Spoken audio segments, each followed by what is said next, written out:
welcome everyone to Alberta Recreation and Parks Association, ARPA's Grandmother's Circle on Cultural Safety, as well as a special screening of Sandra Sutter's A Woman's Voice. We're really excited. we're getting a shake for Sandra, and that's amazing. We're really happy to have you all join us today. And we're extremely happy to have our special guests and our grandmothers here to start us in a good way.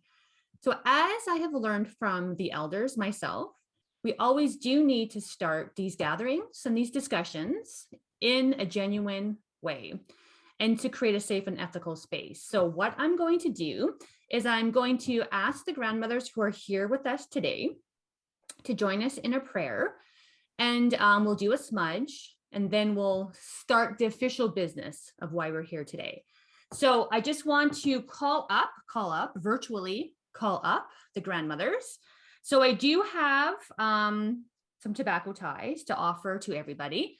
So I would like to bring up Edme Comstock, and we'll do actual introductions officially too as we go. Doreen Healy, Heather Crowshoe, who is a new face to our grandmother circle. So welcome, Heather. Alice Kakwitz. And I would also like to welcome, so these are four the grandmothers. And then also Sandra Sutter, who's our special guest, whose film we're screening today. And I do have a special tobacco for you, Sandra. It has the color red. And we're actually going to touch base on that, but the importance of red for Red Dress Day and missing and murdered Indigenous women, and for a lot of the things that we're discussing today. So this is actually a special one for you for sharing your gift with us today, Sandra. So what we're going to do is we're going to ask the grandmothers to all pray in their own language and in their own way to start us off. And I do have a smudge. So for those who are interested, I do have I have tobacco and sage, and I have sweetgrass. Seeing that I'm here in Wilkinsis, in the traditional territory of the Blackfoot, so I do want to honor my place and connection to geography and to the land. So I will light the smudge. And for those who are interested, you're welcome to pray in your own way and join the grandmothers, or send good wishes, special thoughts for today, all these kind of things that you would do to start anything that you might do in a good way as well. So I will just smudge myself first.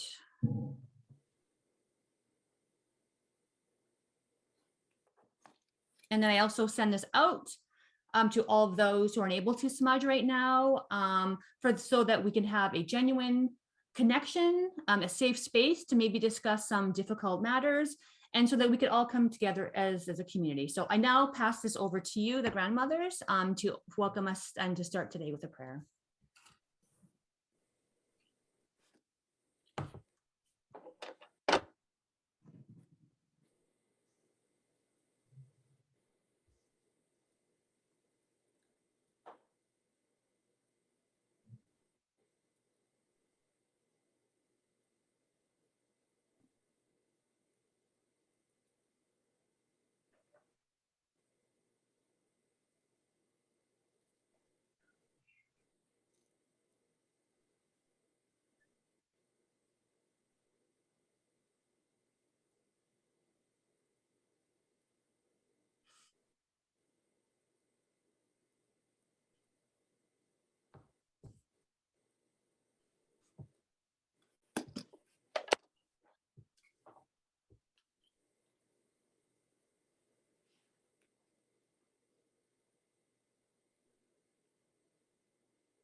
So thank you so much for that.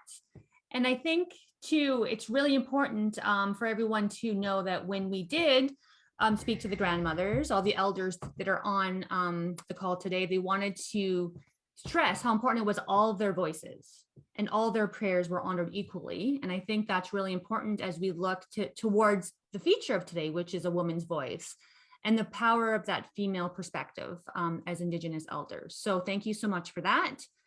I don't know if I officially introduced myself. My name is Janet Naklia. I'm the Director of People and Programs for Alberta Recreation and Parks Association, also known as ARPA. Now that's the name my mother gave me. I have been given two other names. So Nia Muskiki Kihu Esquale, that is, I am Medicine Eagle Woman, a name that was given to me by Daryl Brass and Linda Brass here in the Calgary area. Anistawanagok Amska Pitaki, which also means I am Southern Eagle Woman, which is a name given to me by John Chiefman Sr. And with that, that's my Blackfoot name, I also want to acknowledge the fact I am in Wilkinsis, and it's really important to understand the place and the location and the deep history that people have had since time immemorial to a place. As we look towards the future, it's really so important to understand the people, the past, the stories, and the cultures that have come before me in order to have that robust and deep and meaningful conversation. So I just wanted to do that as well. So two things, and then we'll get to our elders and who they are. So first, context, I just want to answer the question of why are we here? Now, it's always amazing to sit with our elders, but we're here for a few important reasons. One is that June is June in Recreation and Parks Month. Not a lot of people know that, so I think that's a good thing to know. It's also, June is National Indigenous Peoples History Month, and it's also Pride Month. So at ARPA, we often do things that promote recreation and parks. It's very fun, sometimes frivolous, but we looked at our own history and our own actions as an organization, and we thought, you know what, we need to use this time as a platform to discuss serious issues in society and how recreation and parks can intersect with them. And so one thing we wanted to bring attention to this month of June was missing and murdered Indigenous women and girls and two-spirited people, and see how that can intersect in terms of the work that we do in recreation and parks. So we connected with Sandra. We'll get to Sandra and her film in a minute. And so that is why we're here, because we actually wanted to do some meaningful work in terms of June and how we could help everyone's educational and learning journey. So with that, I want to invite Matt to come up. He's a manager of Choose Well program, and he will join us with some greetings, because Choose Well is actually sponsoring this circle. I'm not going to take away his thunder, but it's our sixth circle, and the sixth times Choose Well has stepped up to sponsor it. And so I'd like to invite Matt to come in, to give some greetings from our sponsor, and then we'll introduce the grandmothers and get to the meat of why we're here today. So Matt. Wonderful. Thank you so much, Janet. And thank you to everyone for being here this afternoon. As Janet mentioned, my name is Matt Leung, and I'm the program manager with Communities Choose Well, which is a program that is operated by ARPA. So I get the pleasure of working with Janet and Brianna at ARPA. Communities Choose Well is super proud to be sponsoring, as you heard, our sixth Grandmothers Circle. And even though our work at Communities Choose Well is really focused on the promotion of healthy eating and active living in recreation settings, we know that the recreation and parks sector can and does play a key role as allies in meaningful conversations like the one we're going to have the opportunity to take part in this afternoon. So I'm super, super grateful that Communities Choose Well can role model allyship through supporting opportunities like we have today to showcase the voices of our beautiful, wise grandmothers. So again, thank you so much for being here. And I'm thrilled that I get to listen and learn this afternoon with all of you. And I'll pass it back to you, Janet. Great, thank you. Thank you, Matt. So what we'll do now is we're going to do a round of introductions with the grandmothers that are here. The plan is we'll do a film screening. So that's part one. So we will have Sandra's film screening. There will be a break in between, because I know that humane Zooming involves breaks. And then we do have a presentation on missing and murdered Indigenous women and girls and two-spirited. So there will, so you'll be able to learn a bit more about that. And then the second part will be a circle discussion with our grandmothers who are here today. So who are the stars of the show? These are the stars of the show. So we'll first start with Alice Kakwitz. We'll bring Alice up to the front, and Alice, we'd like you. So welcome, Alice, and I'd like to introduce you, or if you could introduce yourself to the crowd today.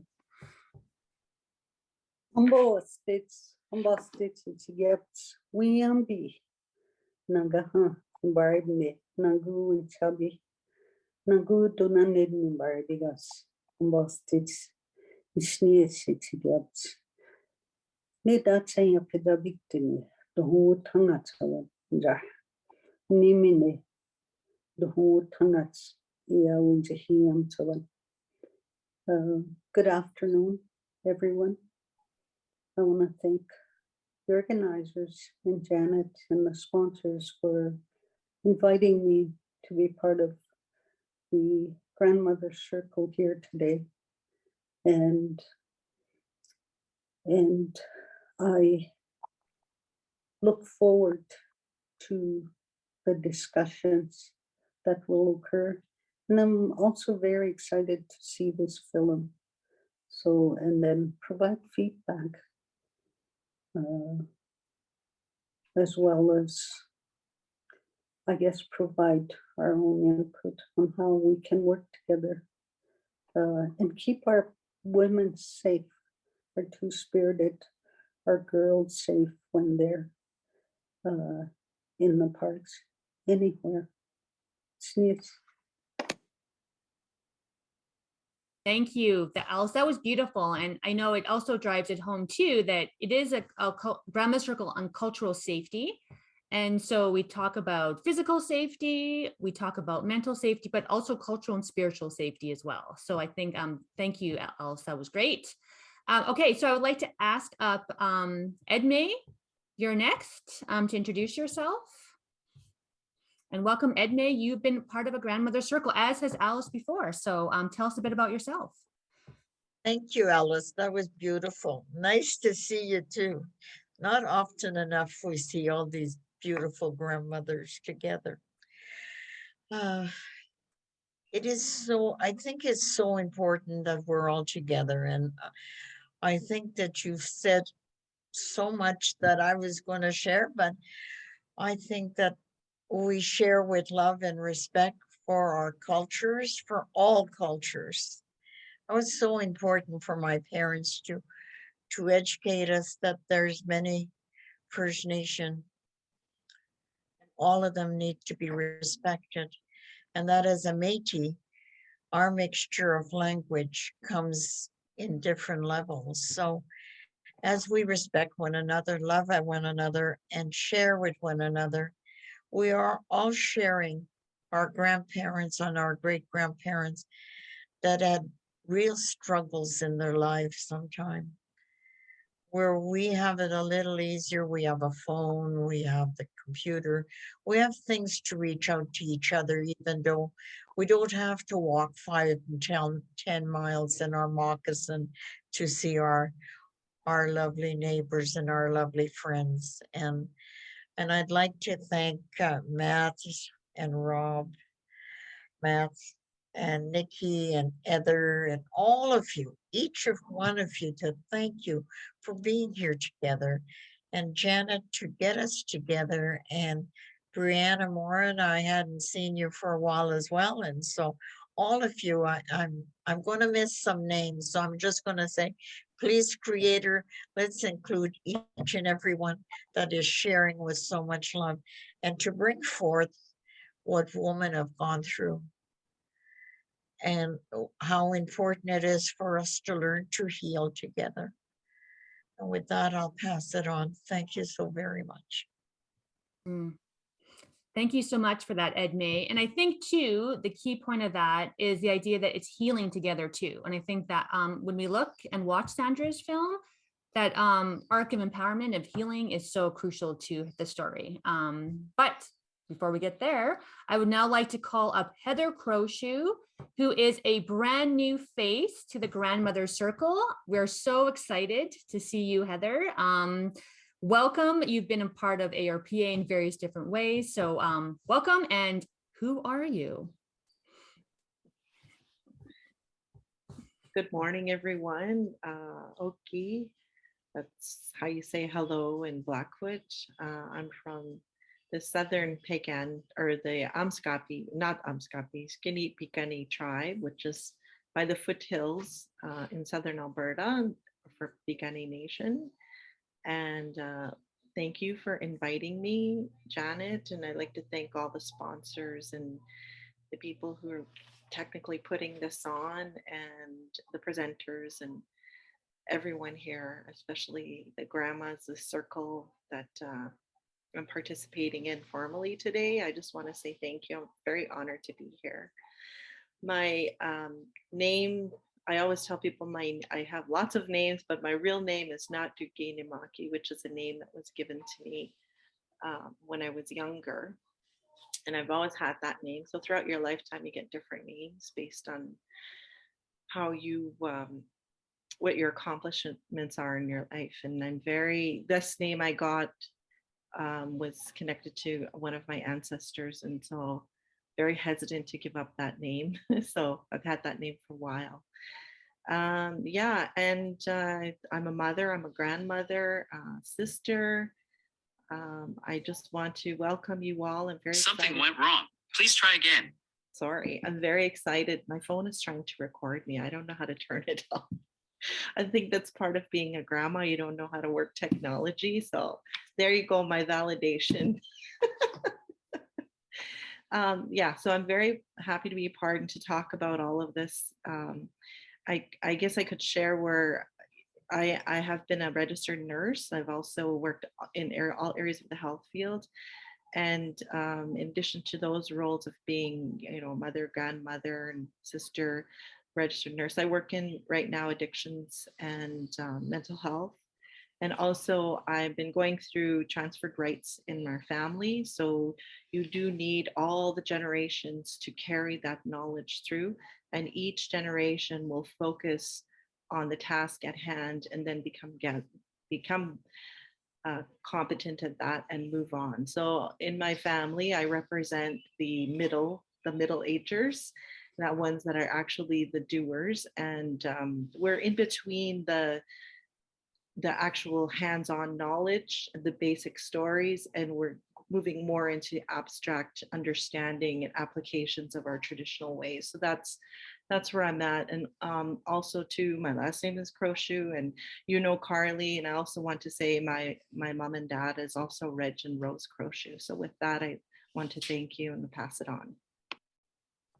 Thank you so much. And your phone was so angry. I like it. It's like it's bossier than me. So I don't know. It's scary, but and yeah. So thanks to Heather, because interesting fact is that Heather's mom, Rose Croshoe, is an actor in the film that you'll see, as is Edme. I should also point it out that Edme is an extra, so watch out for Edme.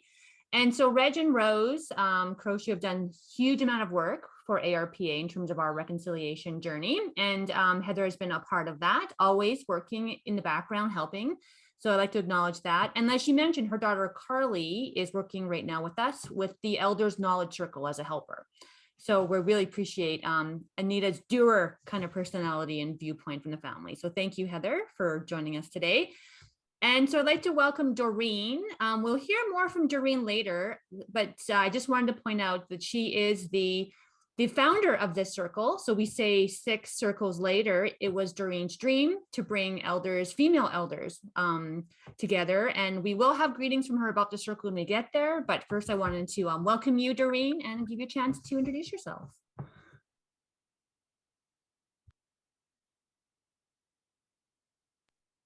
You're muted. 3 years into Zoom later. Is it 3? I don't know how long it is now. That's such a bad habit. I'd never do it. Okay. Thanks, Janet. It's such a good feeling to see everybody there. To see Edme, I haven't seen her for a while. It makes my heart sing to see everybody. And it was even better when we all got together in person, which was even better. Suddenly everybody had legs and they were walking around instead of just seeing our face. Anyways, thank you. My name is Doreen Healy, as Janet has already said. My Blackfoot name is Sibianchkiaki, which I guess I should maybe get somebody to tell me what what's the real interpretation? But I think it's a woman singing in the night. So anytime I've said that, that was the interpretation. Nobody's argued with me, so I guess it must be correct.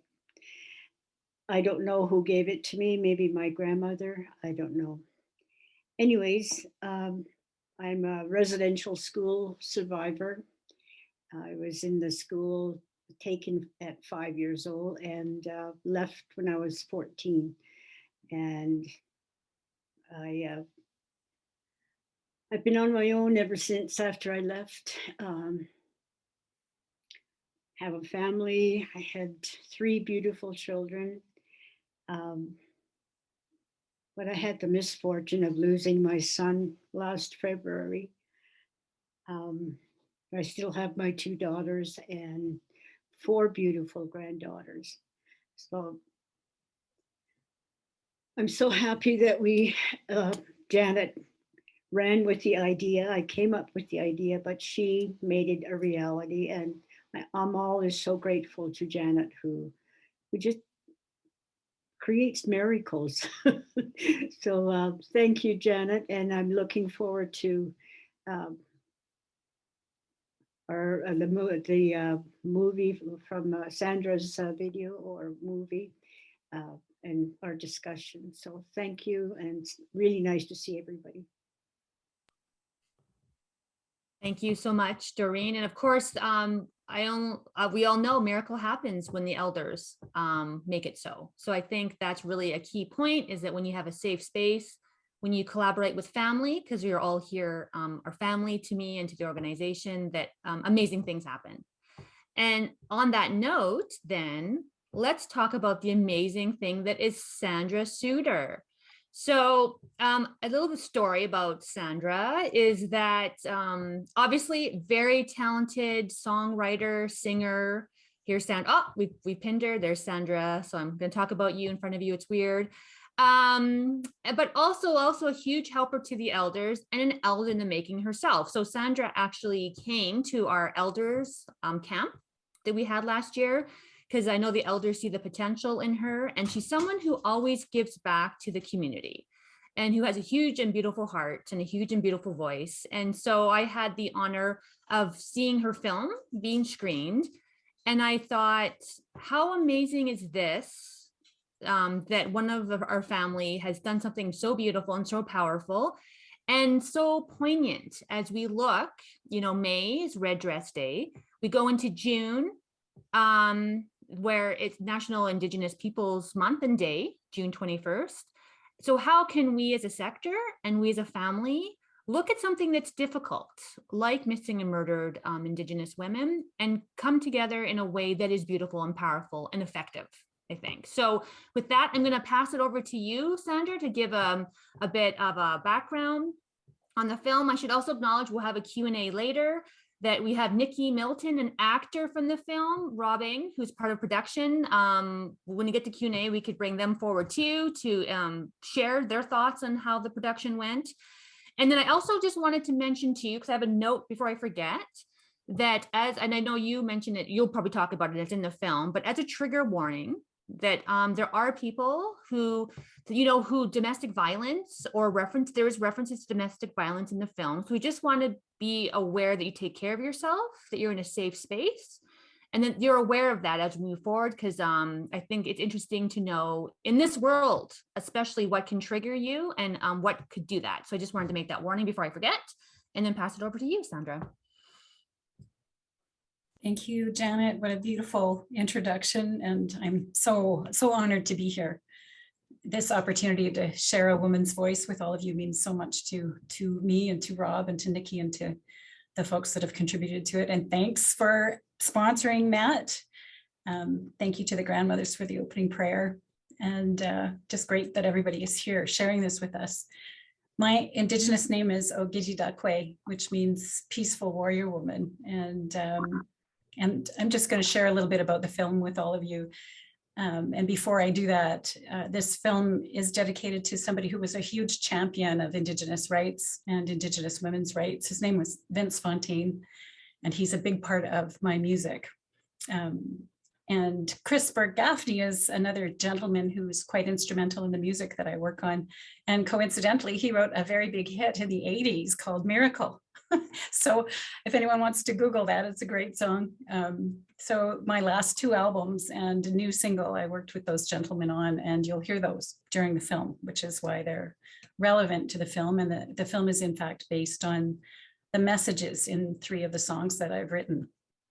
I've always loved music, always loved sharing music, sometimes perhaps even inflicting my music on people, but there's a long story that goes with the net result that is this film. And it also goes with Reg and Rose Crowshoe, who are the people who pushed me to pay more attention to my music and to find ways to get the messages that it carries out to the people that need to hear it. And so when your elders tell you to do something, you do it. And I'm honored to be able to engage in the work in this way.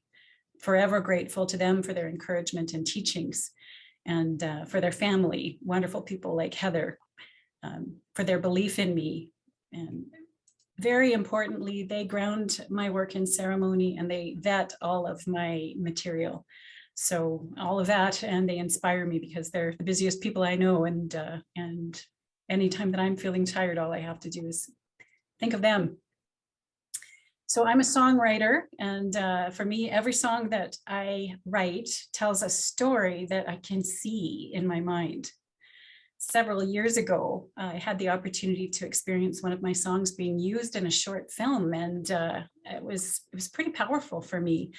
It opened up my way of looking at how I might share music in a different way. That was a film called The Healing by Tito Gomez and Barb Briggs. And so I started to imagine my role in the arts a little bit differently then. And then COVID hit, and I wrote a grant for this short film called A Woman's Voice. And because of COVID, I kept the circles of the people who would participate in it very small. And so most of the folks that acted in this film didn't know they were going to be acting in the film until I called them and said, guess what I did? So that's one of the other miracles of this way of being that we get to engage on together. So the first song, this short film, again, it's based on music. So as you watch, listen to the lyrics, to the words of the music as well, because there's no dialogue in this short film. The first song is a song called How Many Times? And it's a love song. And it talks about how so many incredible women that are accomplished and strong, resplendent, beautiful, how they don't see themselves that way. And so how is it that we can help them to see those amazing creatures of life that they are, those creatures of light? The next song in the film, it moves to a different scene in the film. It's called Love Touch, and it's kind of a reverse love song. This is one of the areas where the trigger warning will apply. What can happen to us when we don't see ourselves as the gifts that we are, when we're not confident. Domestic violence can happen to anyone, and it can feel really impossible to extricate yourself from an abusive situation. It can be really difficult and really dangerous to help someone out of an abusive situation, but it is possible. There's hope. And just again, a reminder that there are scenes of domestic violence, and there's some symbology around murdered and missing Indigenous women and girls, especially in this middle piece. So just to be aware of that. And the third song is Midnight Serenade. Midnight Serenade was written right at the beginning of the COVID epidemic. And I was imagining, sickness or the depression that comes from loneliness knocking on the door like a lover, wanting us to let them in. And, that sense of isolation that we experienced in COVID sure hasn't helped. So one of the ways that we often cope with difficult situations is through addictions, through things that aren't good for us. They very easily become that coping mechanism, and they don't serve us well. So how do we find the strength within? The strength to choose ourselves, the strength to choose to love ourselves. And it's my belief that one of the ways we can do that is when we let the memories of our friends and families, our cookums and grandmothers, our moms, our sisters, our cousins, our children, our grandchildren, all of our relatives, when we let them and the thoughts of them be our strength and remind us of our own strength. Darkness is always followed by light. We just need to hang on, and we can choose how we see that world, and we can continue to choose, and eventually we'll get it right, because we are enough and we are more than enough. So, you'll know, now you know that many of the cast and crew, who are mostly friends and family, or who actually are all friends and family, were enticed, and some might say voluntold, into their roles. It was really, really fun. Everybody was fully supportive of being engaged in this project. It was amazing to watch everybody, and they were good, and you'll see that. Nikki, she's on the call here today with all of us. We've worked together for many years, and she's very active in her roles as an Indigenous woman, being a role model for youth and for women. Rob Ing, he and I have been working together for many years, known each other for many years, and worked on music together for many years. And he actually married into my family. He married my cousin Deanna. She's more like a sister to me than only a cousin, and many of you know what that is.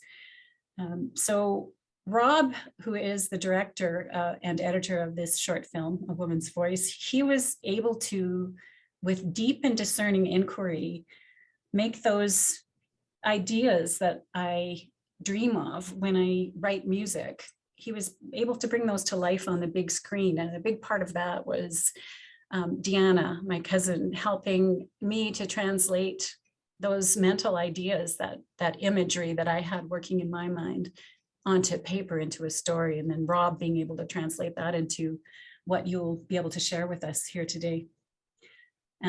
It's a lifetime of shared experiences for all of us, and I thank everyone here and thank Rob, and thank all of the team that brought A Woman's Voice to life, for being willing to understand what we needed to create together, to understand it deeply and bring it to life. And thank you, Janet, for giving us the opportunity to share it. So a reminder to listen to the words in the songs, because the film will show its stories to you. And you'll notice some things. Perhaps you'll wonder about some things. Rob and I, you can ask us questions anytime you just reach out to us. We're both widely available on social media, and recognize the stories of the life givers in this short film. There are 4 women who are featured quite prominently, and these are stories that all of us experience in our lives in one way or another. And I'd like, recognize within yourselves that the gift of these women, the gift of who they are to the world, it's such a beautiful gift. And that beautiful gift is in each one of us, because it is us and it is you. And thank you very much again for this opportunity. That's a little bit about the film. And hi. Thank you so much. That was making me choke up and get all teary-eyed, and it's not even the video yet. So, okay. So what I'm going to do is share my screen.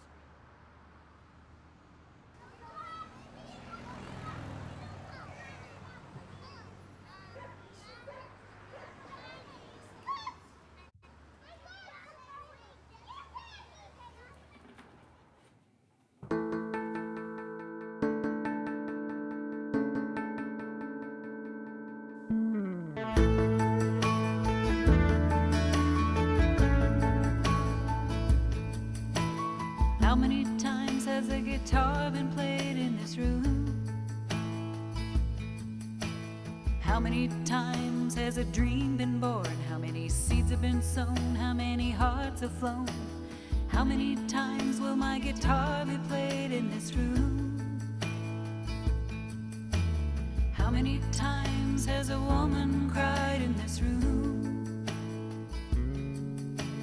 How many times has a dream been born? How many seeds have been sown? How many hearts have flown?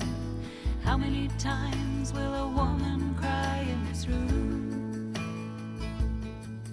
I've been wondering how a woman gets to a place where she cannot see.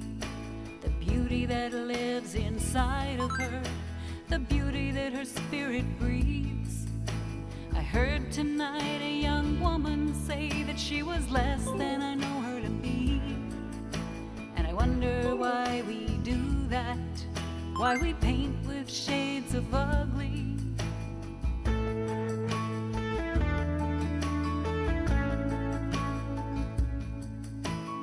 How many times will a woman be born in this room?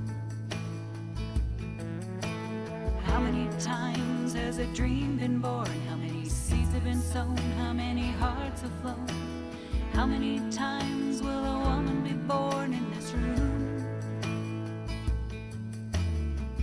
I don't want to change her, I just want her to see the love I feel from across the room when she's smiling back at me.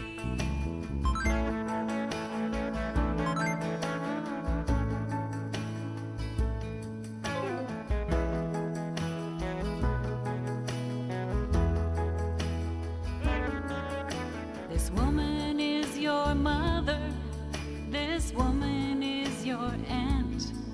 She's your daughter, your sister, your cousin, and it pains me when she can't see the beauty that is all that she is. Oh, she sparkles in the night like a star that's almost ready to burst forth with creation's light.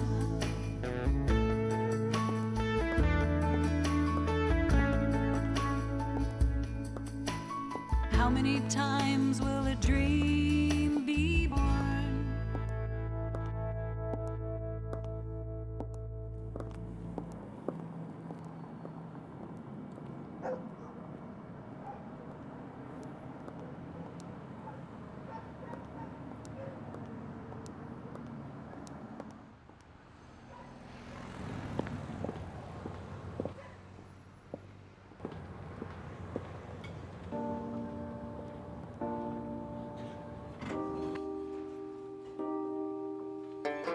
Too much, too much, too much.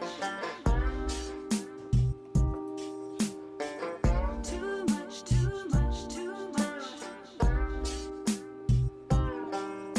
I'm giving you a piece of me, not living in the world. The piece of me that doesn't know how your touch turns me into stone. I taste the blood on my lips where your fingers have left their mark, but you no longer touch the essence of my soul or of my heart.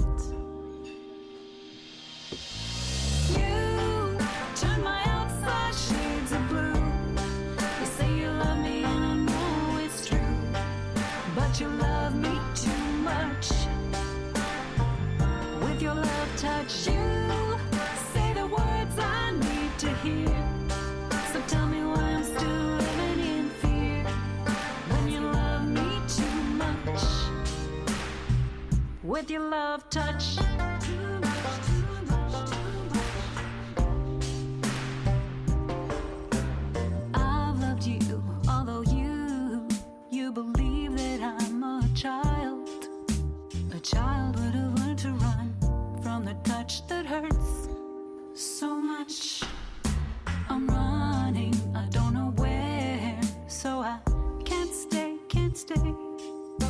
My heart bleeds and my body bleeds, but my soul still cries out for you.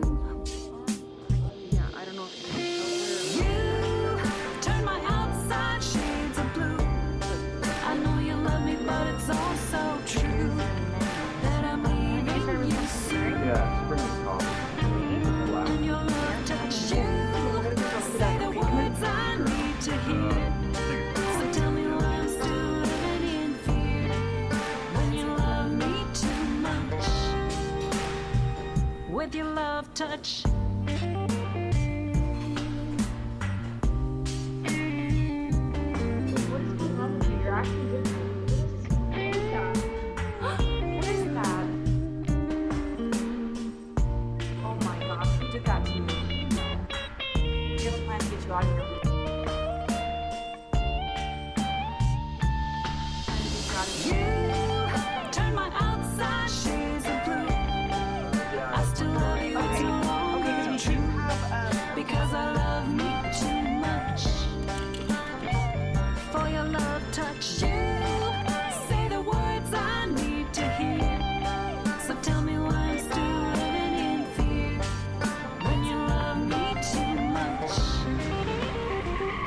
with your love touch. You say the words I need to hear. So tell me why I'm still living in fear when you love me too much. With your love touch.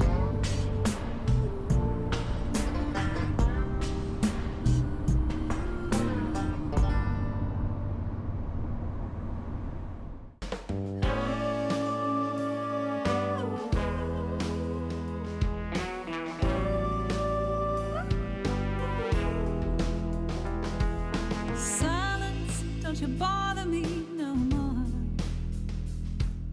I heard you when you knocked upon my door, but I'm not letting you in, 'cause I know where you've been before. Not trusted. Get up and go. Go. Lonely, I don't wanna see your face. There's parts of you I know I can't erase. So go on and walk away, 'cause you don't get to stay in this place. Midnight serenade me. I know you wanna save me, but baby, I've heard all that before. Midnight serenade me. I know you wanna save me, but baby, I don't need you anymore.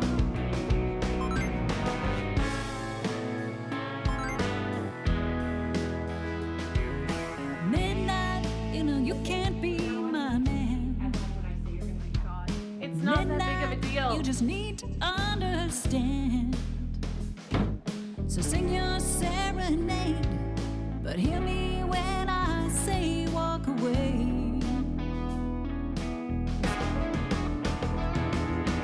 Midnight serenade me.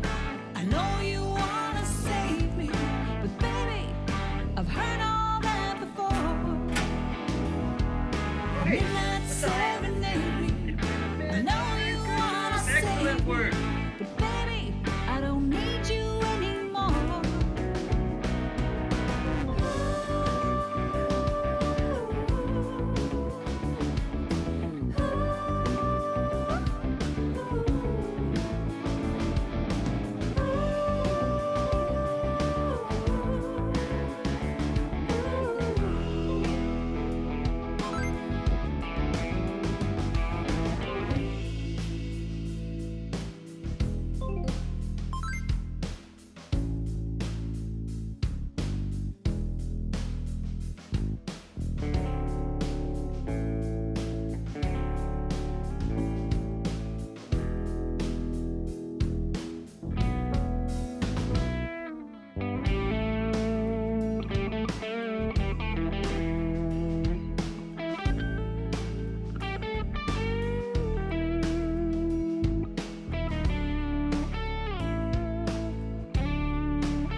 back.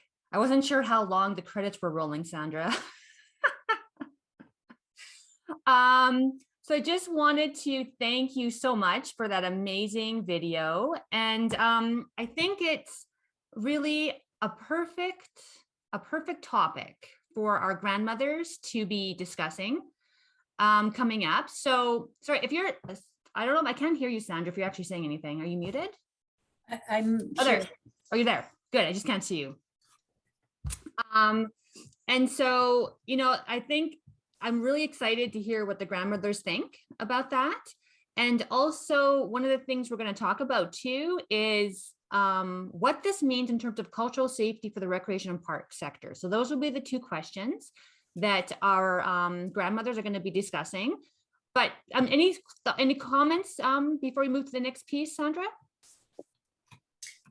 Not from me. Thanks again for letting us show the film. It was amazing. Every time I get all teary eyed. I've seen it like 3 times now, but it's just so amazing. So thank you for sharing that gift with us. And so one thing before we have a break, I promised to break.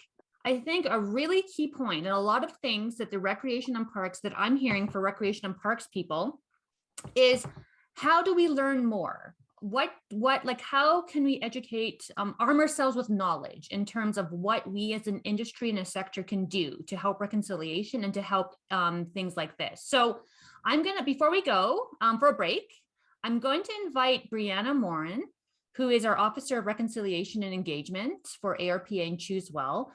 She has a presentation to share with all of you about what missing and murdered Indigenous women's and girls and two-spirited movement actually is. So that we've seen the film, Brianna will give us some background in terms of that movement. We'll take a short break, and then we're going to return after 5 minutes, a 5-minute break, to talk to the grandmothers about their thoughts on the film and how we as a recreation parks industry can step up as allies. So Brianna, are you ready to do your presentation? Oh, here we go. Yes, can you all see this? Yes. Okay, I'll get the slideshow going here. All righty. So yeah, that was a really wonderful film, Sandra. I'm really glad that we are in a space here where we can all watch that together. And thank you, Janet, for this good transition. So yes, hello everyone. My name is Brianna. I'm with Communities Choose Well as a program officer of engagement and reconciliation. And I'm just going to dive into it really quick. This is a very brief overview and introduction into this movement of the missing and murdered Indigenous women and girls and two-spirited people. So I'll go right into the things because we have a lot of ground to cover today. This is what it does stand for. Originally, it was missing and murdered Indigenous women and girls, but it has changed to be inclusive and include the 2S LGBTQIA+ people. And really it is just it started as a community-based grassroots movement to raise awareness of the ongoing violence against Indigenous women, girls, and 2S LGBTQIA+ people, and to address the lack of response when they go missing or are murdered. And so in response to the Truth and Reconciliation Commission's calls to action, and of course the long advocacy from families and survivors, the Government of Canada did begin their pre-inquiry across the country in 2015. And then in 2016, they launched the official national inquiry into the missing and murdered Indigenous women and girls and 2S LGBTQIA+ people. So why is it important? I want to first acknowledge that this statistic is probably so different now, but it does really drive home the importance of why we need to talk about it. Indigenous women in Canada are 3 times more likely to be victims of violence compared to those who are non-Indigenous. And in Alberta, 206 Indigenous women were murdered between 1980 and 2012. And thinking of this, I think the most important thing is that there's a lot more numbers to that. There are way more people who have been affected, who have gone missing, and it's important that we acknowledge what that number would be today, in addition to those who are all unaccounted for. It's also important, this movement, to just remember and honor those who have been lost and those whose lives have forever changed because of this horrific thing that continues to happen in our country. And really the goal is to build and move towards a path forward where Indigenous women, girls, and 2S LGBTQ QIA+ people can feel valued, respected, and safe. Also, a key symbol in this movement, of course, is the red dress. And as Janet had mentioned earlier, that May 5th Red Dress Day did just pass this month. I'm shocked that it's almost the end of May now. But that's a key importance of why we're doing this event. And so the use of the red dresses to represent the missing and murdered Indigenous women and girls was originated by a Métis artist named Jamie Black back in 2010. And I believe she was the one who did the red dress project at the University of Winnipeg, where she hung over 100 red dresses around campus there. And so today, these red dresses still continue to be used across Canada as a representation of those who've been lost to violent crime, but also as that key piece and call for action to prevent future violence against these groups. And so, of course, it was mentioned earlier, but the May 5th is that National Day of Awareness to remember those who've gone missing and who have been murdered. But also June is key in tying in the June is Recreation Parks Month and National Indigenous History Month and Pride Month. So we're just really happy that we can, provide this platform as an ally organization to really highlight the role that the recreation and park sector can play to ensure that, or to ensure cultural safety for everybody. Because a lot of the time, I think outdoor spaces and recreation spaces can sometimes be overlooked. And these are spaces that everyone uses and deserves to feel safe in. So it's really just a matter of tying in all these key dates. And I don't like using the word holiday, but just those special days to really bring home the significance of this movement. So as allies, we can all do our part in looking to learn more. And while we're all aware of the Truth and Reconciliation calls to action, the National Inquiry final report has finally launched for the missing and murdered Indigenous women and girls and Two-Spirit people. So this first document here, you can easily just Google it. It's there. It was launched in 2019. That is there for you to read. It's a 2-part report. And I kind of wrote down too that it delivers 231 individual calls for justice, and it's comprised of the truths of more than 2,300 family members, survivors of violence, experts, and knowledge keepers shared over the last 2 years across the country. So that's a key piece there. We also have the federal pathway, which is the Government of Canada's contribution to the National Action Plan. And that action plan is listed here as well, which was delivered by the National Family and Survivor Circle and Core Working Group. So that's on a national level. And then provincially based, we do have the Alberta Joint Working Group on the missing and murdered Indigenous women and girls and Two-Spirit people. And they're in the midst of reviewing that report right now. So if you look on their website, I'm sure they'll be uploading a result or a more finalized report soon. So I think these are all key places for us to start our learning journey. Everything that I've touched on today was very, very, very surface level. And it's our part to dig deep into these issues. And I encourage you all to, explore what's going on in your own local communities and organizations to just raise awareness of this very important topic. So that's really it in a nutshell. I will pass it back over to Janet so that we can all keep moving forward in a good way and get to our lovely grandmothers. Thank you, guys. Thank you so much for that. And so we're coming to a circle. We're moving in a circle in a good way, in an Indigenous perspective. So we've met our grandmothers. We've started in prayer. We saw a beautiful journey that Sandra showed us, raising awareness. Brianna has given us some information to think about. So what we're going to do is take a 5-minute break, because I know sometimes these are top heavy subjects, but really, I think as one of our elders pointed out, that really it's about healing. I think Heather everyone touched on it actually, that, you know, we have these discussions so that we can move towards a place of healing and a place of community. So we're going to take a 5-minute break. I saw someone might have a question. So what we're going to do, we're going to keep the questions till the end. We will have a Q&A section at the end, or if you want to type it into the Q&A or the chat, and then we could get back to that question.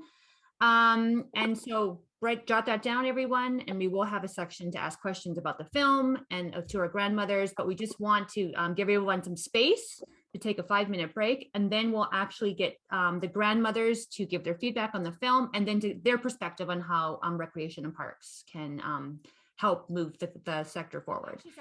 So first we're going to get Doreen to talk a little bit about how the Grandmother Circle, she touched a bit on it, why the Grandmother Circle came to be and the importance of that female perspective. And then we're going to do a round. So grandmothers, we're going to get your thoughts on the film. You could share with Sandra. And I'll remind you as we go forward too, your thoughts on what the recreation and park sector, and this will be for you too, Sandra, can do as allies in terms of cultural safety. When we look at the issues of murdered and missing Indigenous women and girls and Two-Spirited, or just cultural safety in general. So first, Doreen, I invite you to give us a little history on how we came to be. You mentioned it a little bit, so if you want to add to that, and then actually you could start the question. So how about that? Thank you. Like I said before, it was an idea that I came up with, and so I reached out to Janet to how we could get it off the ground. The whole concept was about, we had so many beautiful elders with so much wisdom and so much love to share with our young women and I guess children, our youth. So anyways, we met with a group initially, and before we were able to get started with that group, it was a young mothers group, and COVID hit, and so that went by the wayside. But then Janet came up with the webinar series to share and to rotate and have different elders come together, and again to share their wisdom. And basically what we wanted to do was to help our young people. We've the elders, we've all gone through this journey of life, and we've learned our lessons, and rather than having our young people struggle and have the pain of going through all these learning experiences, some are good, some are not so good. If we could help to shed some light on some of those advice and guidance that we can give from each of the elders, we just want to make their journey more powerful, more loving, so that they enjoy life rather than struggle and not have such a hard life. So they can spend the time to love their children. So that this is based around sharing love to love themselves, and then share it with their children and friends and relatives. So that's basically where why we started this journey with like I said, Janet creates miracles. It was just an idea for me, and she got it off the ground. So thanks so much to Janet. I take you as my loving daughter. Thank you. Oh, well, thank you so much. That's a huge honor. And of course, I love you all. So I've adopted all of you as well. So thank you so much for that. And what we're going to do then is we're going to pin all of the grandmothers. And actually, guess what, Nikki? We're joining you, bringing you into the circle too. So you could talk about recreation and parks, whether you're ready or not. So Edme, Heather, Sandra, come forward. And so we're going to, so I'll actually end with you, Doreen, with the question, since you just opened. So we'll go in circle just so so you know that. So what the question is, what do you think of the film? And what do recreation and parks do to help with this work? So we'll end with you, Doreen. So we'll get Sandra pinned as well. It's like joining you into the circle, trying to do it virtually. We're trying our best. Okay, here we go. So I will start with you, Edme. I would like to know, I know, did you want some time to think about it? I just love to hear other people, Okay. but you know, but I'm listening. If you notice, I'm just I listening. know. Okay, so do you want me to come back to you? And I was thinking maybe we had a song from Sandra to start us off, would have been beautiful. It would have given us perk, you know. But everything's so beautiful, and whatever you'd like. Well, you're talking now, so why don't you just keep talking? I love it. So you're gonna tell me what did you think of the film? That's the first question. That's an easy one. Well, you know, the film adds to all of our journey. From my journey, it's a part, the film had something very special. Hearing the voices, hearing the song, getting something from a song that directs you. The film shows that we can all do our part, even in a restaurant. Someone felt that this young girl had a problem, made the arrangement to have something there to take her away, and in a safe way of doing it. And with nothing happening right in the restaurant. And it was done so well. And so many times, if you think, for us, we've traveled around because of my husband's work. So if no one minds, I'll use an example. What happened in the early 90s, late 80s in Grand Prairie. Grand Prairie was real small at the time. So you had a store, maybe I don't recall, I think it might have been called Zellers at the time or something. And it had a little restaurant. And you had to go out of the restaurant to go to the washroom.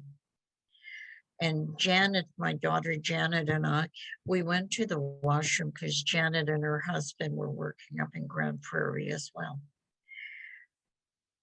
And this young lady says to me, I'm cold and I don't have a coat. And my daughter says to me, I just told her before that, I really don't like this coat, but you know what? It's fairly new and I'm too cheap. I'm going to wear it till it fades away. This young girl said, I'm cold. So, oh, Janet said, this is the time to get rid of the coat. This young girl was very slender, but she had longer arms than I did. And so I offered her the coat and she took the coat. Little did we know that that young girl was trying to get away from somebody watching her. We didn't know that. 3 or 4 weeks later, the waitress told us that that young girl, the guy's still watching for this young girl to come the way she's dressed into the restaurant, and had just seen us coming in, and so he didn't move.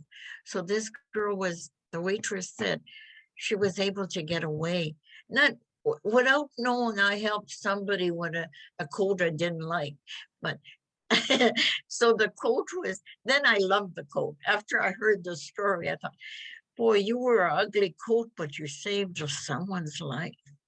So these are stories that we may be helping somebody and we don't even know. But it was years ago in Grand Prairie when there wasn't much. and a lot of workers that, a lot of the young guys, they used to go to the bar and drink, and then they thought they could go and work on a rig. Well, my husband was that shop foreman, so if they were drinking in the bar, he'd tell them, okay, you have to go home and sleep it off. You're not going to the rig. I'll find somebody that can go, because I'm not having an accident. So these are things that the film showed me, things that we helped people years ago without even knowing. And this film will help somebody. This film is enlightening. It is powerful. Sandra, you did a marvelous job on this film. Everyone participating did a marvelous. Rose is so grandmother. You just want to love her. Just seeing her, you fall in love with this woman. And I love my sister Rose, but it was just like, ooh, you know. So the film itself will project to our young people. I think this should be shown. This film should be shown in universities, all these places where young people are they're so lonesome within themselves, and they hear so much. You see these shows where they're having a drink of wine, or and they're impressed by all this. And even though as a parent you say that's just, that's no good, they don't listen to some of the parents. They say, yeah, but when they leave the house, it's no, we'll do what we want. Not seeing what could happen to them. But if they see this film, they would maybe get something from the film and from the songs that relate to theirs, because the film showed me all the things that happened to us many years ago somewhere else. And do you think, and so Ed May, then in terms of, like, I know recreation, and you touched on it actually, because recreation and the park sectors, we run facilities. We're eyes in those spaces. So then what do you think those who are attending here can take away in terms of their role in making things safe? And being safe, while opening this Park and Recreation Open that we've had this session today, that you're showing the film, that you're believing in it, and you feel the profit of having a beautiful singer that is Aboriginal, that as Aboriginal women, we all have something to offer. And the beauty that she's offering with her song and her singing and being together and sharing. And even when Alice spoke in her language, hey, there's another beautiful language. I don't understand the words, but she's sharing it because she's proud of who she is. I found pride in Alice sharing it in her language. I found pride and honor to listen to it. And I'm sure many other people will too. All this, I think, is so important. And I'm grateful to be with all of you and to be with, and Rob chose well. He's sharing, and Matt and Nikki and Heather. Everybody is sharing in such a loving way.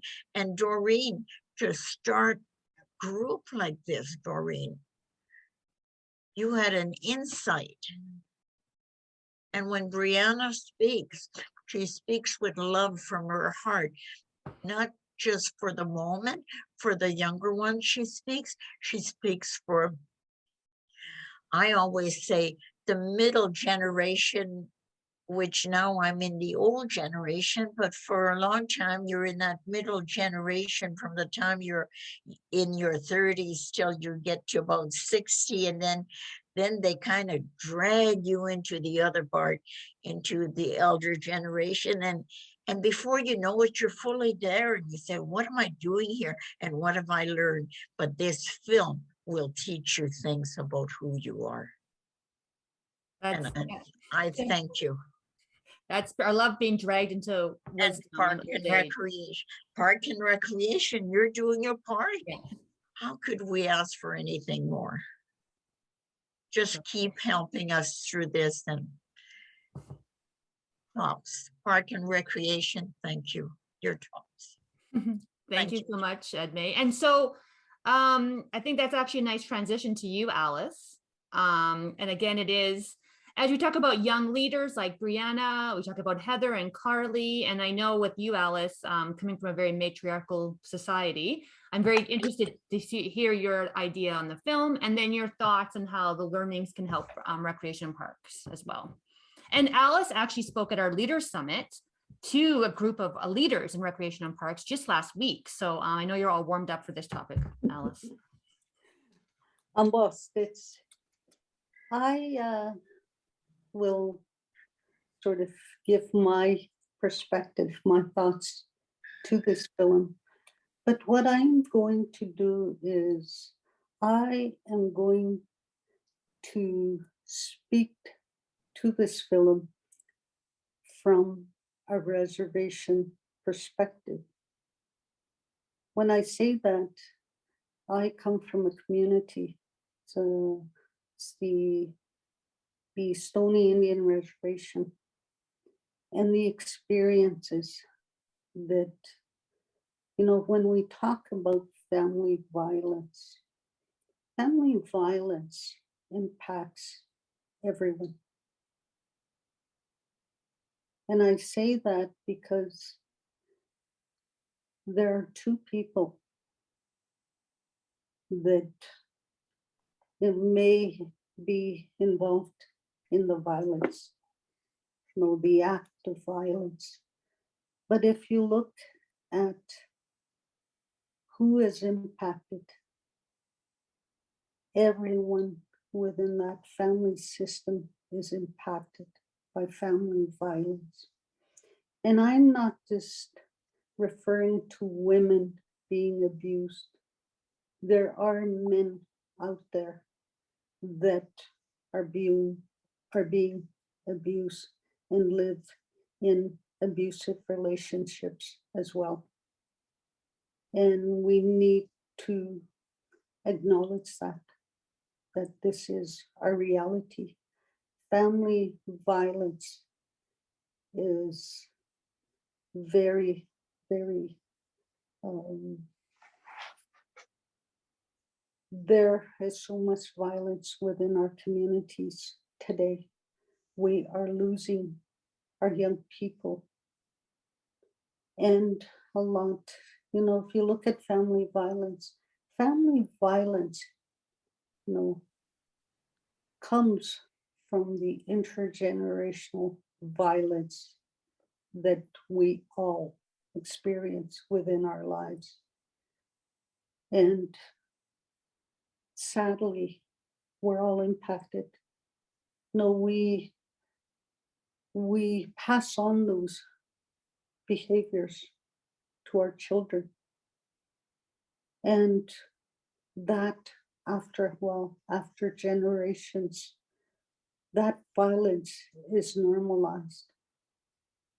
We normalize that violence and we pass it on to our children.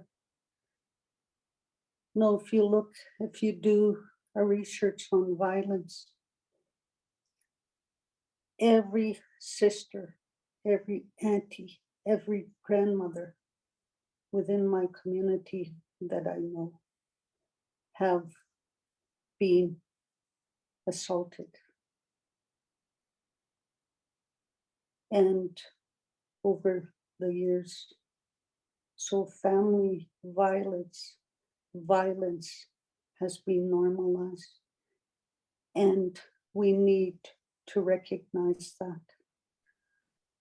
So the impact that this film had on me, I'll share an experience, something that, no, and I too am a victim of abuse, of domestic violence. And I see that is intergenerational. And it was during November, about 4 years ago. I was driving home from Cochrane. No, as I turned into the reservation, I was driving up the hill there. And there was a snowstorm that evening. And it was dark. And as I was driving up the road, I saw this figure walking. And as I approached, that woman turned around. She wasn't wearing anything from the waist up. And there just freezing wind blowing. And I didn't know what to do. I panicked, but I stopped. I opened the car door and she said, help me, please help me. So right away, I opened the car door and I had a blanket. I always had blankets in the back as part of my traditional teachings. You know, we were always told that we carry a blanket. So I gave the blanket to her and she had blood all over and she was just in shock. So I didn't know what to do. So I just drove her straight to the administration building because I knew that security was there. So I walked, you know, the security greeted us and we walked in. And the police arrived and I left after that. But no, we talk about social conditions, social issues on the reserve. A lot of our women that experience abuse go back to that same environment. I know who that woman is. No, the very next couple of hours, she was back in that home. And that's our reality coming from a reservation. And we need to start educating our young people about abuse, about the impact of intergenerational trauma, the impact of these behaviors that we form, that we've passed on to our children. And then we need to educate our young people that we need to heal together. We need to heal those wounds. We need to rely on every resource that there is out here, that is out there within the community.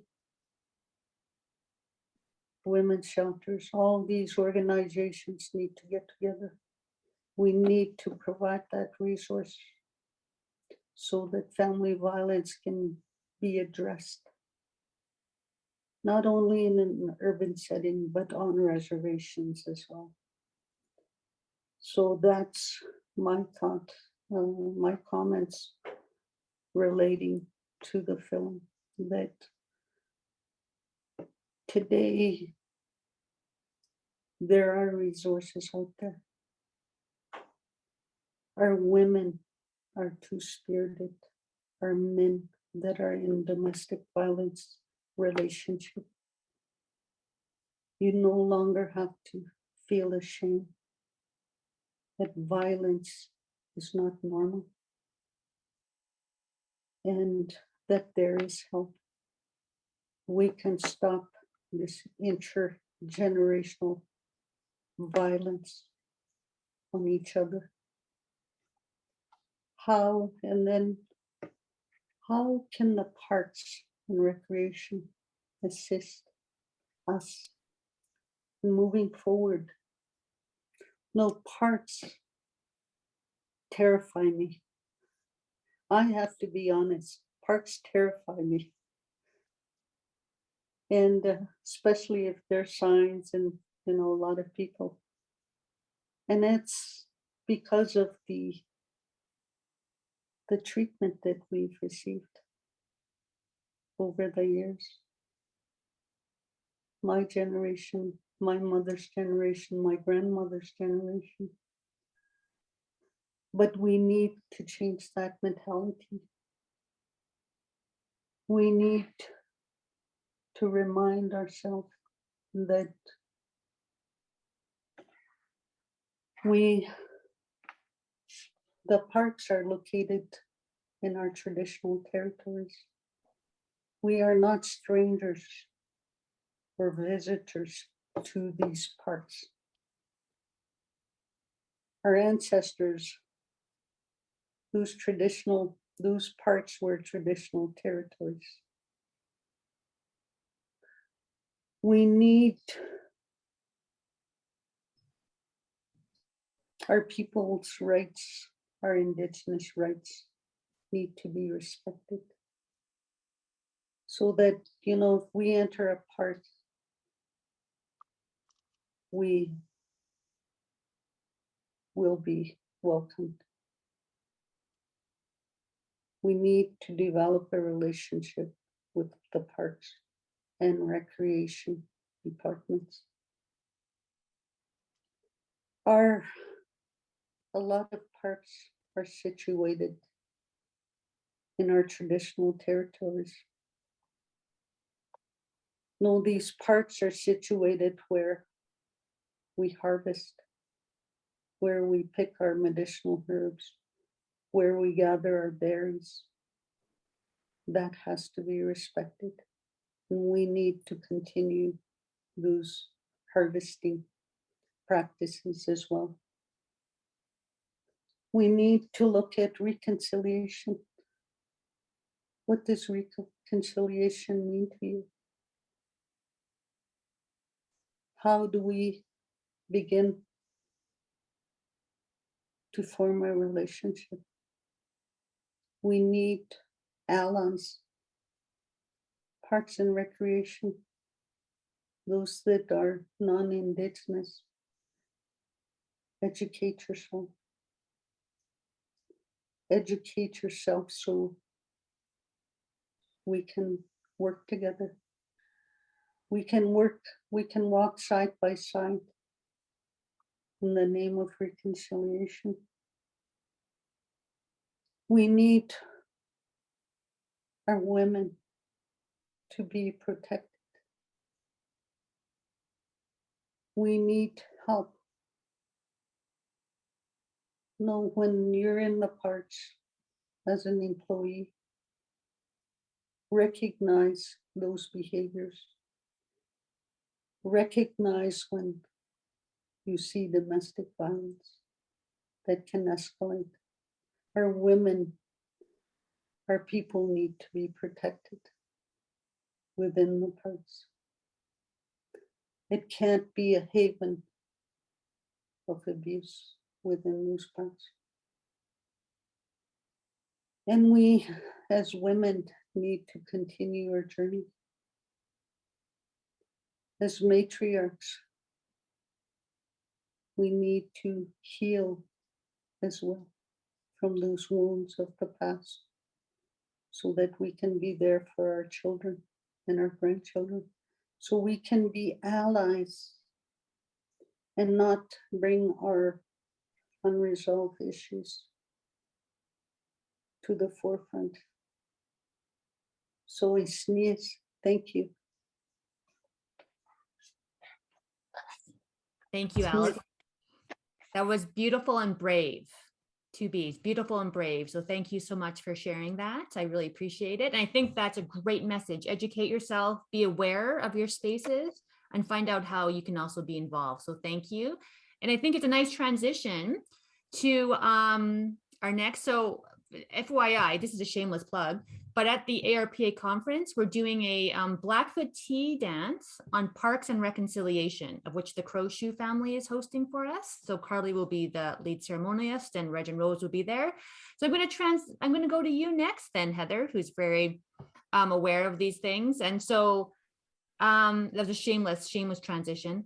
So we're going to talk about film, and then your thoughts on what recreation and parks can do in terms of cultural safety and working in that piece. For sure. Thank you for this opportunity to participate. I've been really honored to listen and to see everybody's beautiful faces. It's great. Like I say, I'm in between in terms of the generation and carrying the culture through. So I'm helping my daughter and I help my parents and I have my own responsibilities. And not only that, like I say, I grew up on the reserve, but I grew up in the city. So I can appreciate where everybody's coming from and trying to find the grounding and what's the common ground for here. And, to tie it all together, don't have a lot of time. The knowledge that I have took me 52 years to learn this, so I don't expect you all to gather that as well. But I've written some notes and I've summarized everything that you've asked, for me to participate on. And the first thing I want to say is, the basic premise for Indigenous being is when we say our prayer, we call on Creator, and we always want to keep in mind that we want to help each other. We want to be kind. We want to show each other. We want to be good to each other. We want to be generous to each other, and we want to be honest with each other. The reason why we're doing these things is so we can all live a good life. And when I say we all, I mean the things you can't touch, the land, plants, animals, the spirits, everything. So that's the basic premise for all of us to operate. When we're learning our culture, from a young age, my grandson's age now, even the baby, he's 7 months old. We learn two things, which is embodied in the Picani culture, where I'm coming from. You might see commonalities in your own respective culture, but where I'm come from, the basic premise is, what is the vision of where we're going? And how do we do that? And those things are embodied very simply in the man and the woman. So it's not necessarily clear gender roles, because if it's a visionary thing, that's a woman thing. If it's an action thing, that's typically a man thing. And you learn that from very, very young age. Sorry, I have an itch in I think my thing is scratching me here. It's irritating me. So that's the basic foundational premise. Now, the second thing is, and this is more speaking to all of us when we're working together, agencies, people, everyone. The next thing that you should do is to build relations. If everybody has that understanding, then you can continue, step forward and build these relations. And it begins very fundamentally with introductions, such as what we did here. Who are we? Let's get comfortable with who you are. And then you introduce yourself. Then you start to know each other, right? Spend the time to know each other. Once you get comfortable with that, like we do these meetings, these Western meetings, they don't allow for that time. And I respect that. But after that, it's defining the work. What work needs to be done? So Carly's like, Mom, I can't speak to this, and I'll get to that at the end of my speech of why she can't speak. But she said, I can't do it. And I was like, okay, well, I can help you. I can do it. And she said, okay, all right. And then 5-10 minutes, she was giving me the lowdown, and then I got it from Janet. But, this is, I understand that I'm probably put here because it's time for me to say something. So defining the work, I had to crunch that all into 10 minutes, right?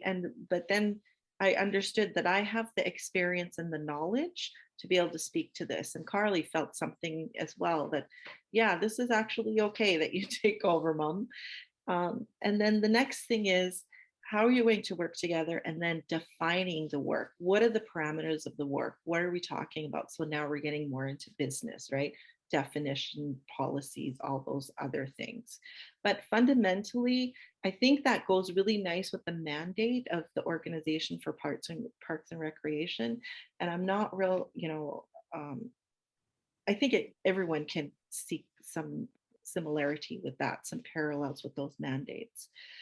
And so the next thing I just want to get into is the videos. And the first one is like, I went and saw the premiere with Sandra, and I wanted to come and say to her or clap or whatever, be, very happy about the thing. And I want to say so many things about the video. Now's my opportunity. I'm so excited about that. But I'm just going to say quickly, the first video, when I look at life, I'm Nitsitapi first. So I see it the way I was raised as an Indian person who lives in the southern or the northern Bikani area.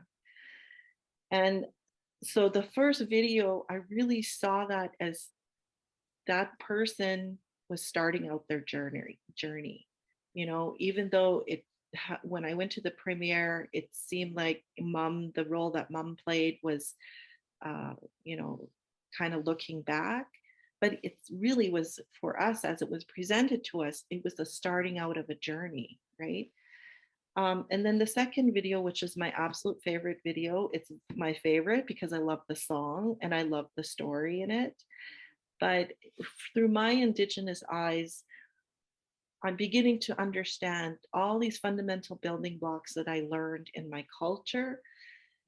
The one thing that makes me so excited about being Nititapi and being an Indian and understanding all of my culture. And the favorite thing about my culture is counting ku. It's going through, you're starting a journey. And when you're in that journey, you're gonna hit some challenges. And when you go through those challenges, you don't know which way it's gonna go, but you try your best. And so that video really spoke to me because it was in the midst of the journey. And it was the part where you start to collect your ku, right? So the signs for the environment, it's the same thing. There's a lady who's come walking in, she's got bruised, you know, and the people working, wait a minute, this lady is not normally, you know, and so you have other people, the waitress is not really seeing that this person is behaving, you know, her at perhaps her normal. And then they pick up around the environment, the allies that Alice was talking about. Those waitresses were the allies. The manager was the ally. Everybody was an ally, and they were going to help her to count ku. You're on your journey. Sometimes you ask for help, or you can't even help yourself. People around you, like Edmi said, with that jacket, people are going to come and they're going to help you count ku to that. And so that, you know, when you lose your way and it's not clear, what I understand as Nitsitapi, as long as you got a physical body and that spirit and those two are still together, you got a chance, no matter what, no matter how dire that situation is, something's going to help you live a successful life. So there was a spiritual part to that. And that was the emotion that I felt, you know, and I always saw when the emotion comes, it's really a spiritual part of it.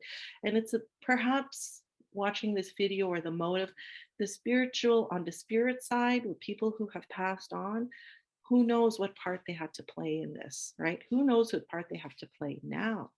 But the fact of the matter is, they always living with us every single day.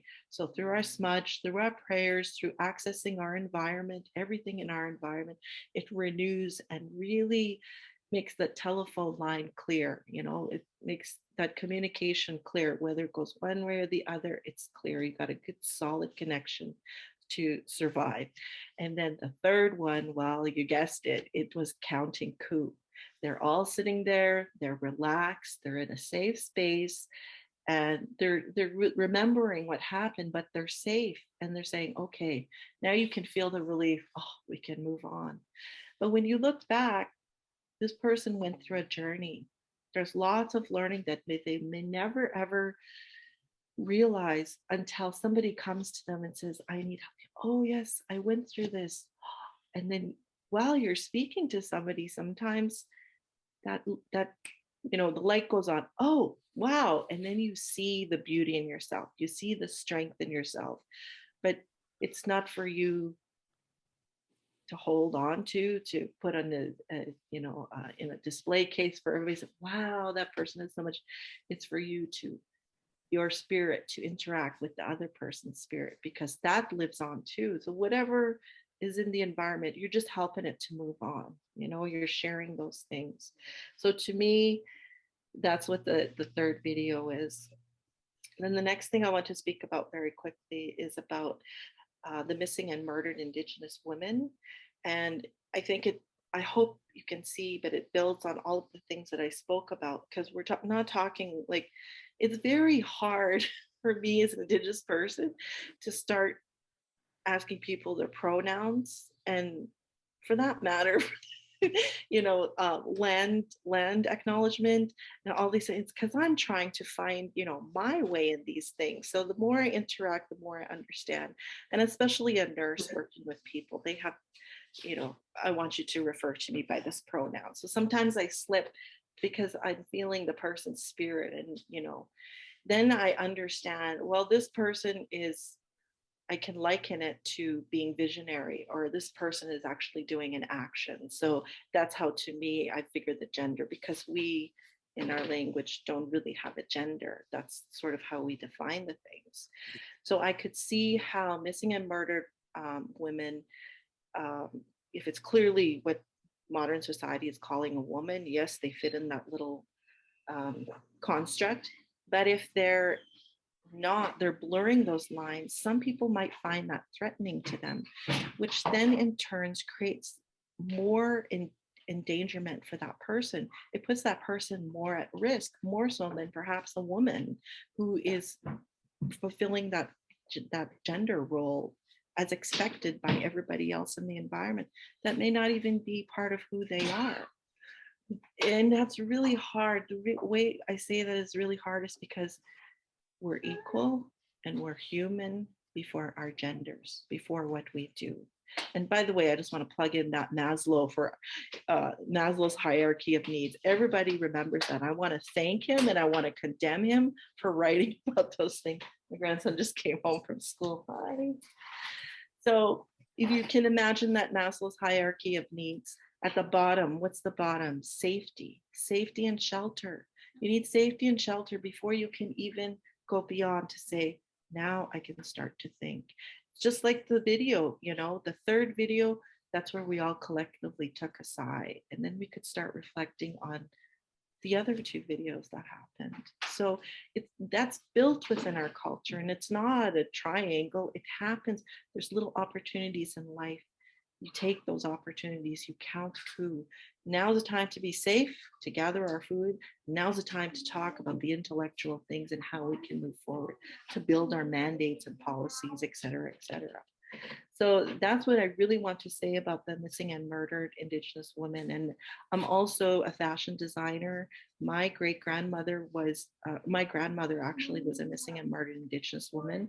She taught me sewing. She did sewing. She tanned her hides, and what she went missing all winter. She was gone. She went to sell her hides in the fall. She was gone, and we found her in the spring. And actually, that was my great grandma that passed away. She took on my grandma because my grandma passed when I was 3 months old. So my grandma was gone and she was missing it, but she comes to me. She tells me how to sew. Her spirit is still there, and I still access that. And I need access to smudge and all of those things that come from the land for that. But she still talks to me. And I believe she helped me become a fashion designer. She helped me get into fashion shows. And I had a vision to create this garment, and it'll show up on a fashion show one day, but I'll put a pin in that and leave it. No pun intended. But, I still relate to those people, and it can be detrimental. I can totally understand, especially if your mother is the foundation of your whole family. What do you have? Then, when orphans happen, we start to adopt people in our lives. That's how we get other people, grow our family.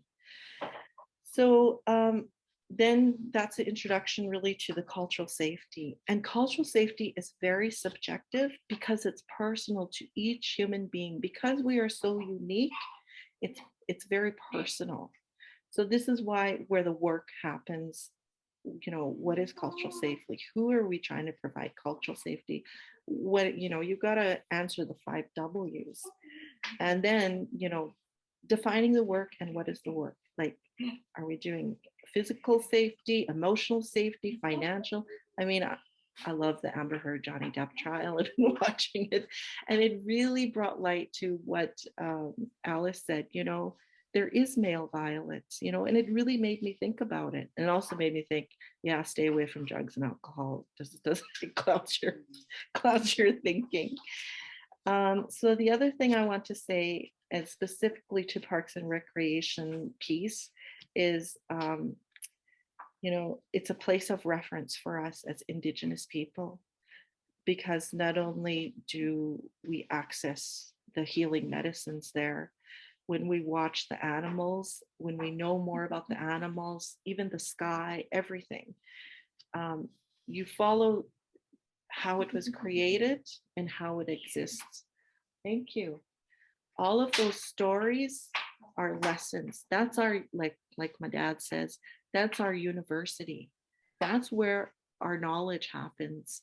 Sometimes, you know, when you're sitting there and you make a smudge and you pray, things will pop in your head like a song, a story, a lesson, and then it builds exponentially. You can understand, bring it to life, actually live that lesson, and then you start thinking about and you pass it on. So my 52 years is wrapped up into that, but I really do want to say specifically my thoughts on what Parks and Recreation can do. And I think creating a connection to a spirit, to the spirits that have passed on, that environment is very important to us, because those of us who are healers and ceremonialists, we have to go there to purify ourselves so that we can in turn help other people. So in that way, we need access to the medicines, to the land, to the rocks, to all of those things. And it helps us to perpetuate us and our health and well-being. The other thing is, when I'm as a single mother living in the city with my kids, it was difficult for me to go into the parks or where, because I didn't know if it was safe for us to do so. I really didn't know the rules, which then really I would also like to make a plea and join my fellow elders to say, you know, creating awareness of the special rights and privileges to us as Indigenous folks is really a good place to start as well. Like, I really like having to go to Banff and say, hey, I'm from Piikani. Yeah, go on through. You don't have to pay the fee. And I'm like, wow, I get to go see my brothers and sisters for free. I don't have to pay for them. They're not being held hostage. So with that, I just want to say thank you. I'm sorry to be speaking so fast, but it's hard to condense 52 years and everything. Knox, say hi to everyone. Say hi. Thank you, everyone. Thank you so much for that, Heather. And I really appreciate that counting coup journey.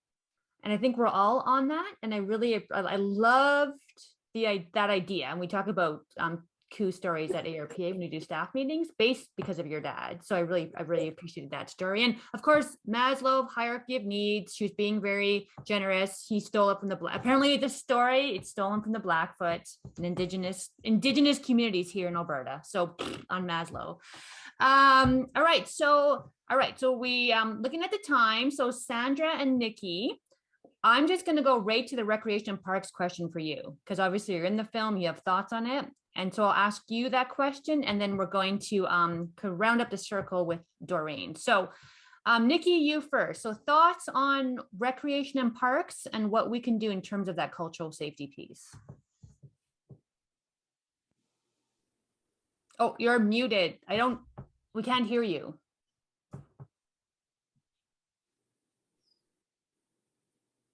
No. Can you hear me now? Yes. Oh, there we go. Yeah. Okay.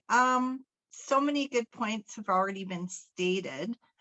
The fact that I'm Indigenous Métis and one of very few women who is a security officer, I would state maybe there needs to be security that is hired and maybe at the same time have special Indigenous moments, so that, like one was saying, there's a single mother and they're scared to go to the parks alone. And right now, all throughout Calgary, even during the day, women of any race are being specifically targeted even during the day. So maybe we need to look at more of a security aspect. And then, of course, maybe discounts specifically for Indigenous people for certain parks and recreation. So that would draw in more people. Certain ad campaigns that are structured around highlighting Indigenous sites, recreations, businesses, etc. A lot of people don't realize in Alberta alone how many Indigenous sites and businesses there is. So I think there's lack of education, lack of social media, lack of ad campaigns to highlight some of that a little more, is what I think. And then everybody else has pretty much mentioned everything else. Thank you. That was a great. I love that. I love that ad campaign. And I think also addressing ways that Indigenous people might see recreation too, right? So I think it's not only that advertising what's there, but also flipping it and saying what is recreating in a holistic view, and how do we? And then address say, those oh, needs? do you want to come bring a non-Indigenous friend with you and have a friend's night where you're learning whatever the thing is. I'm seeing it a little bit more on Facebook wise, where they had specifically Indigenous rock climbing recently, etc. But maybe add another factor to that where you bring your non-Indigenous friend, because now we're sharing a little more. I love it. And I loved you in the film too, by the way. Oh, Good work. thank you. You're my favorite. No, you were. Well, it's Edme and her, like Edme as an extra was my favorite extra, and Rose was my favorite elder. So you're all my favorite. Oh, I better not tell my hubby that. He was the token Asian guy in it. Now his head is so much smaller. Oh, that's hilarious. All right. Thank you for sharing, Nikki. And so Sandra, your thoughts for the recreation and parks?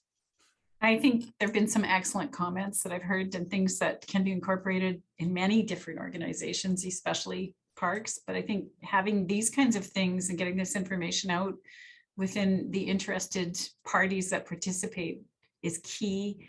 And, you know, I wonder about visual safe spaces, something that you can identify when you walk into a park as a place you can run to if you need to run somewhere. Although that could be a very long run in some circumstances. I don't know. I don't know what the answers for that are, but I really appreciate what everyone had to say. Thank you for those conversations and thoughts. And thank you too for being the inspiration to start these conversations, right? Because I think that's the role of art. Is to art and music and dance and theater is to actually put a name that's a little more pretty on often challenging circumstances. So yay to art. So thank you for that. All right, Doreen. So you started it. We're back to you. So your final thoughts then on like the film and like the recreation and parks and how we can be allies. Thank you. Just very quickly, we're at the end of our time. In regards to the film, I think that was so well done, Sandra. You're so talented. Your voice was beautiful. The message was so clear. And the information that you're putting out there is that's what our young people need to see. So your video, your film should be shown at high schools and junior high schools. So the kids are being exposed to the dangers that are out there. So that was one idea that there's so many great ideas that the ladies have already shared. So that was just one thing went through my mind. It should be shown at every school, and especially on reserve schools. They're totally unaware because they just accept things the way they are. They don't see any way out. So those are some of the things that we need to share with our young people out on the reserve, so that there is another world out there, but you need to be safe. You need to be careful. When it comes to the family violence, how I see it is that came from residential school, because those nuns and priests, how mean and violent they were with us, and how mean they were our role models. And that's all we saw, and that's all we knew. And so when we left residential school, that's what we took home with us. And that was our way of life. We didn't know any better.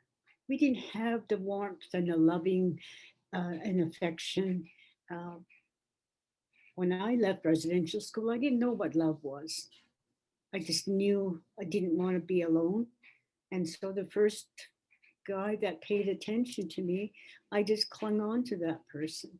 And he was an alcoholic. And so I set myself up for abuse.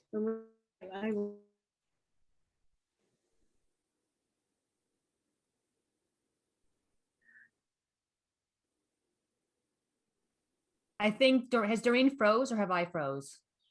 No, she's froze. She's frozen. Sorry, Doreen, you have frozen just as you are getting into it. I don't know if you can hear us. I'm just going to give her a few seconds to come back online. See, this is technology. I think even Zoom went, it's been 2 hours. Time to take a break. Okay, I think she has frozen. Oh, she's gone. So maybe then I know, so I'm not sure what she was going to say, but I know that this whole circle and this topic is a huge passion for her. And so I really do appreciate her bringing us together. And I really appreciate all of you also coming together and sharing your time in the audience, and the grandmothers and the ones we have brought into the circle as well. So our new friends. So thank you so much for that. Grandmothers, I will be in touch with gifts, as is the custom. So I will be touching base with you to give you that, to show your appreciation for the wisdom that you are sharing with us today. And so everyone, it will be recorded. It is being recorded. So come June 21st, we will show this again, and it will go on to the Oral Knowledge Hub that we have, so other people in the future can hear it as well. Because I think the words that you shared were very powerful. And so we could share it out to the women and the men and all their allies in these communities to help moving this forward in a good way. And Sandra did say that we are able to include the film in that, so that's amazing. So thank you again to everyone. Thank you all for coming and sharing your wisdom and your beauty. And we really appreciate it. And we will be in touch with those pieces. And let me just say that you are an inspiration to me. I know you're an inspiration to our organization. And I think the words you have shared are also an inspiration to our sector. And we'll definitely take those words to heart and hopefully to move forward in a good way with that. So thank you, everyone. We are done. Congratulations. Congratulations to me. We all did it. Thank you for being part of it. And we will end it for today. And thank you to all those who are chatting and sharing good wishes. Everyone's saying thank you for your beauty and your wisdom. So enjoy the rest of your day, and we'll be in touch. Thank you, everyone. Bye.